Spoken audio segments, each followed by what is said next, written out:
अस्सलामुअलैकुम, welcome to Hussain sports. दोस्तों, आपको तफसील से आगाह करते चलें कि T20 वर्ल्ड कप के दूसरे सेमीफाइनल मैच में ऑस्ट्रेलिया ने बड़े मुकाबले के बाद पाकिस्तान को शिकस्त दे दी है। लेकिन क्या पाकिस्तान ये मैच हारे या पाकिस्तान को जानबूझकर हरवाया गया है, हम आपको एक बड़े राज की बात बताएंगे। लेकिन उससे पहले चैनल को लाइक करें, सब्सक्राइब करें और साथ में लगी घंटी के बटन को दबा दें।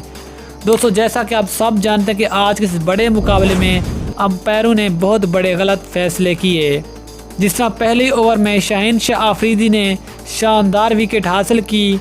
ऑस्ट्रेलियाई कप्तान एरन फिंच की उसकी अगली ही गेंद पर शाहीन शाह आफरीदी ने मिचेल मार्श को जड़कर गेंद की, जिस पर अंपायर ने नॉट आउट करार दिया, लेकिन दर हकीकत वो वाला आउट था।